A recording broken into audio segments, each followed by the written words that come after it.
Good morning दोस्तों, आपको बहुत बहुत स्वागत है हमारे चैनल दीप ज्योति प्रजापति में।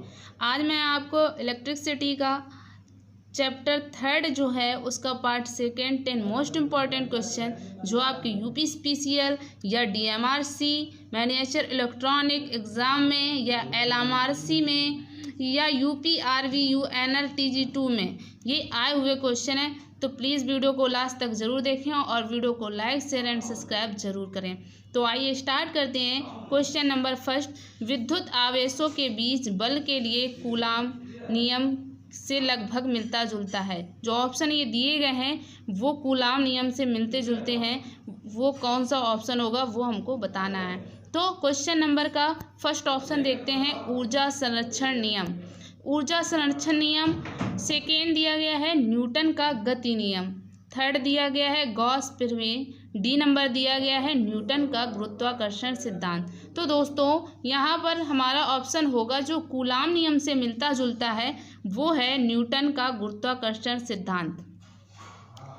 जो न्यूटन का गुरुत्वाकर्षण सिद्धांत होता है वो कूलाम नियम से मिलता जुलता है, यानी कि न्यूटन का जो गुरुत्वाकर्षण सिद्धांत है उसे सबसे पहले जान लेते हैं। ये विद्युत आवेशों के बीच बल के लिए प्रयोग किया जाता है। उसके बाद देखते हैं सबसे पहले कि कूलाम नियम क्या होता है। तो कूलाम नियम भौतिक विज्ञान का एक वह नियम है जो स्थिर इलेक्ट्रिक चार्ज कणों के बीच लगता है। इस नियम के अनुसार दो आवेशों के बीच लगने वाला बल उन दोनों आवेशों के मान के अनुक्रमानुपाती, उनके बीच की दूरी के वर्ग के व्युत्क्रमानुपाती होता है। तो कूलाम का नियम मैंने बता दिया। उसके बाद देखते हैं दोस्तों कि ऊर्जा संरक्षण नियम का क्या होता है। तो ऊर्जा संरक्षण नियम होता है ऊर्जा का नियम, यानी कि ऊर्जा को ना तो उत्पन्न किया जा सकता है और ना ही नष्ट किया जा सकता है, बल्कि इसे एक रूप से दूसरे तुल्य रूप में परिवर्तित किया जा सकता है। ये हमारा ऊर्जा संरक्षण का नियम हो गया। उसके बाद देखते हैं कि दोस्तों इसमें दिया गया है न्यूटन का गति नियम। तो न्यूटन का गति नियम होता है जब किसी पिंड पर कोई बाबल नहीं है तो पिंड का संवेग स्थिर रहता है। किसी वस्तु के संवेग में आया बदलाव जो उस वस्तु पर आरोपित बल के समानुपाती होता है तथा समान दिशा में यह घटित होता है। समय है एक समीकरण के अनुसार जो दिया जाता है। आपको न्यूटन का गति का नियम भी समझ में आ गया होगा। उसके बाद गॉस प्रमेय बताती हूँ। तो गॉस प्रमेय क्या है कि किसी बंद निकाय से गुजरने वाला विद्युत फ्लक्स, किसी एक बंद निकाय से गुजरने वाला विद्युत फ्लक्स उस निकाय द्वारा परिबद्ध कुल आवेश Q का 1/ε0 गुना होता है।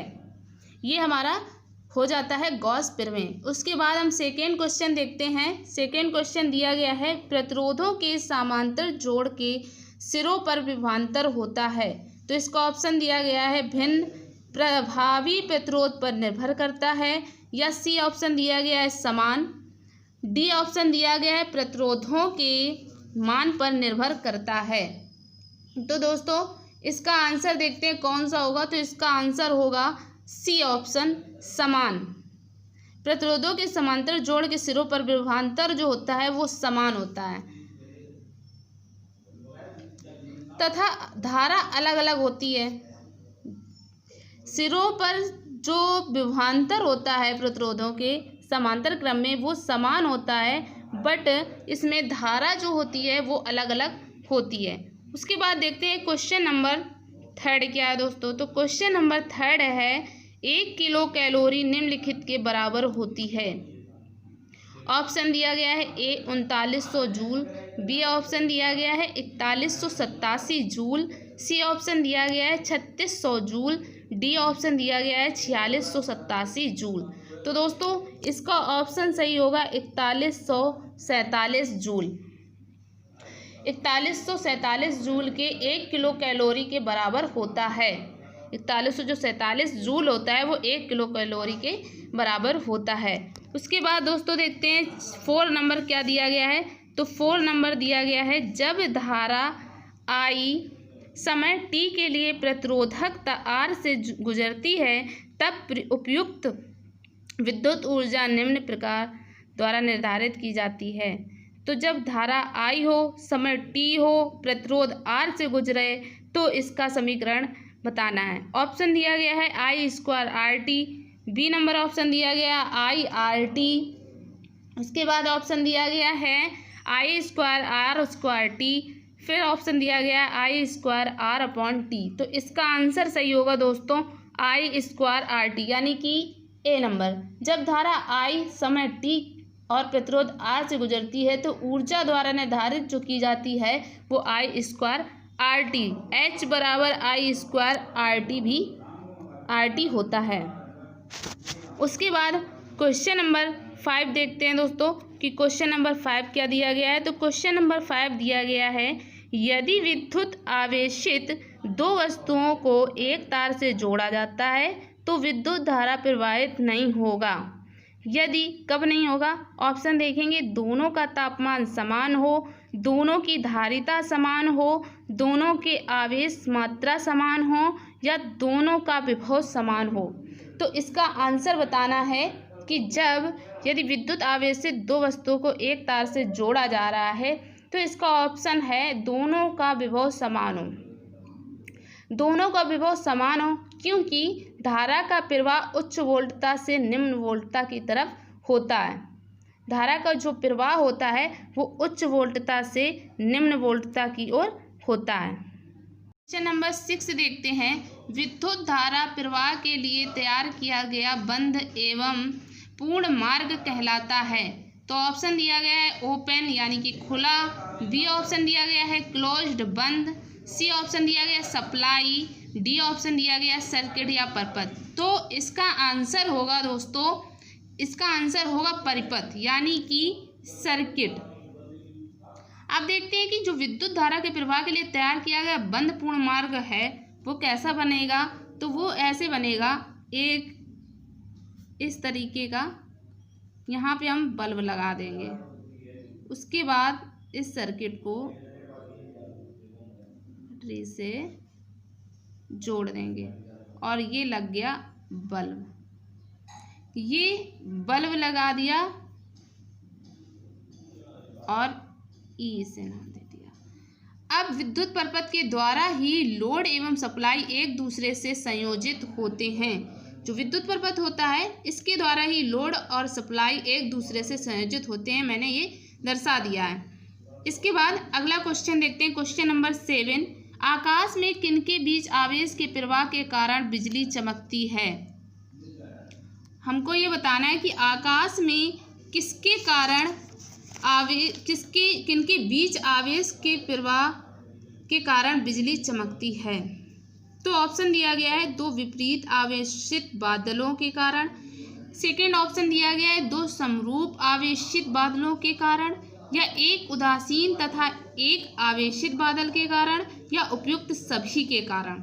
तो इसका आंसर सही है दोस्तों, दो विपरीत आवेशित बादलों के कारण, यानी कि ऑप्शन नंबर फर्स्ट, इसका ऑप्शन नंबर फर्स्ट सही है, दो विपरीत आवेशित बादलों के कारण।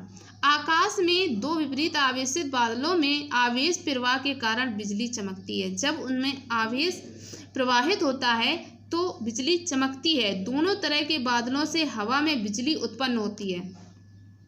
इसके बाद क्वेश्चन नंबर देखते हैं 8, विद्युत आवेश की इकाई है।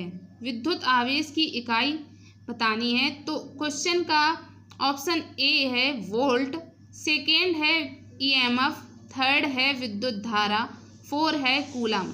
तो विद्युत आवेश की जो इकाई होती है वो दोस्तों होती है कूलम। कूलम जो होती है वो विद्युत आवेश की इकाई होती है। उसके बाद बता देते हैं कि ईएमएफ वोल्टेज की इकाई क्या होती है। तो ईएमएफ वोल्टेज की जो इकाई होती है वो होती है वोल्ट।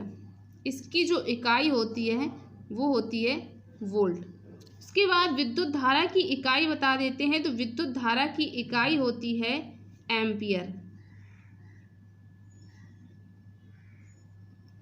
और वोल्ट तो एक खुद ही इकाई है। विद्युत धारा की इकाई एम्पियर होती है। इसके बाद क्वेश्चन देखते हैं 9। क्वेश्चन नंबर 9 है, कौन सी आकृति वोल्टेज और विद्युत धारा के बीच संबंध ओम के नियम के अनुसार है। ओम के नियम के अनुसार इसमें ग्राफ दिया गया है, वो बताना है कि कौन सा है, ऑप्शन ए या ऑप्शन बी या ऑप्शन सी या ऑप्शन डी।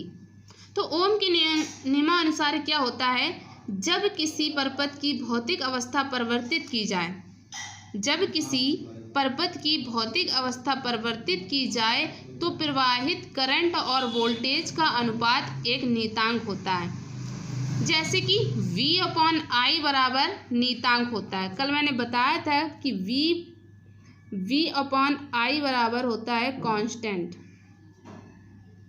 क्या होता है? कांस्टेंट होता है। उसके बाद V/I बराबर R और V प्रोपोर्शनल 1 होता है, जिसमें लीनियर आकृति प्राप्त होती है, इसलिए इसे लीनियर डिवाइस कहा जाता है। लीनियर आकृति किस में दिख रही है दोस्तों? तो क्वेश्चन नंबर 9 का आंसर सही होगा ए। ये है हमारा लीनियर डिवाइस। उसके बाद क्वेश्चन नंबर देखते हैं 10। क्वेश्चन नंबर 10 दिया गया है, 1 मिलीवाट शक्ति किसके बराबर है? 1 मिलीवाट शक्ति का option number A 1/1000 watt, 1 milli ampere गुणा 1 वोल्ट, या 1/100 वाट, या 1/10 वाट। तो इसका आंसर सही है 1/1000 वाट। 1 मिलीवाट शक्ति बराबर होता है 1/1000 वाट। 1 मिलीवाट बराबर लिख सकते हैं 10 की पावर -3, 10 की पावर -3 लिख सकते हैं। और 1 किलोवाट बराबर 10 की पावर 3 लिख सकते हैं। 1 किलोवाट बराबर लिख सकते हैं, 1 किलोवाट बराबर लिख सकते हैं 10 की पावर 3 वाट।